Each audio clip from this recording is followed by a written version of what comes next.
जागायजेनदो दिनैनिफ्रायनो आरो दानिफ्रायनो गोसोआव जेबो लोरबांथि दाला गोसो मोदोम जिउ होनानै नों नाजाथाब गोसो मोदोम जिउ होनानै नों जेब्ला नाजाथाबगोन मुलुगाव ओरैबायदि गोहो गोरा गैया जि नोंखौ नोंनि थांखियाव सहैनायाव होबथानो हानाय गोसोखौ ओरैबायदि गोख्रों खालामदि सिगाङाव नुजानाय जायखिजाया खैफोदखौनो सौसिनानै ओंखारलांनो हाना मोननायाथ' गोबां मोनो बायदि बायदि जिउआव जों खालि फेलें जानायखौल' गोसोआव लाखियो सुबुं माहारिनि आखुआ बेसे सोमोनांथावना जेब्ला गाव दुखु जागोन अब्लाबो गोसोआ गाबखाङो आरो जेब्ला गुबुना सुखु जागोन अब्लाबो गोसोआ गाबखाङो जा थांबाय बेखौ थांनो हो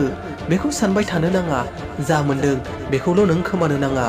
जिउआव बैबायदि सुबुङासो जौगानो हायो जाय सुबुङा गोब्राब सम आरो गोब्राब जाथायखौ नुनानै फावसाया बेजों जुजिनो थाखाय थियारिसो जायो दा सान नों नोंनि सिमांखौ जाफुङा होनना जाय गावनि सायाव फोथायनाय गैया बे माब्लाबाबो देरहासार जानो हाया जाय दावहारु बियो माब्लाबाबो गावनि थांखिनिफ्राय दोरोदा जाय सुबुंनि खामानि मावनाया सैथोनि बै सुबुंनि जिउआव माब्लाबाबो खोमसिया साग्लोबनो हाया साननायजोंल' नों अबाव मोननो हास्थायनायखौ नों नोंनि हास्थायनायखौ मोनफुंनो थाखाय नों दावबायनोबो नांगोन मावनोबो नांगोन आरो थै आरो गोलोमदैबो गसरनो नांगोन अराय नाजालांबाय था आरो लोगोसेयावनो फोथायनायखौबो लांफाबाय था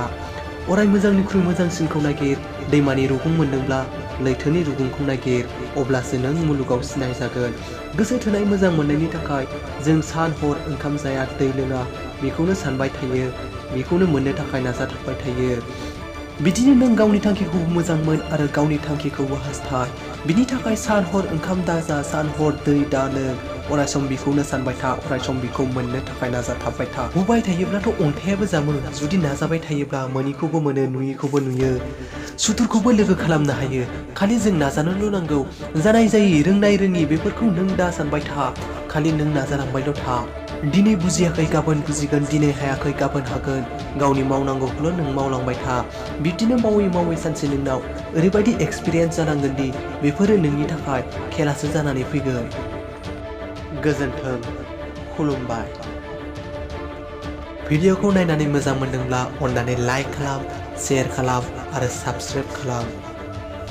आरो खाथियाव थानाय बेल महराव थुनो दाबाव जाहाथे आं गोदान गोदान भिडिअ आपल'ड होयोब्ला नोंथांनाव गिबिसिन सहैनो हानाय बायदि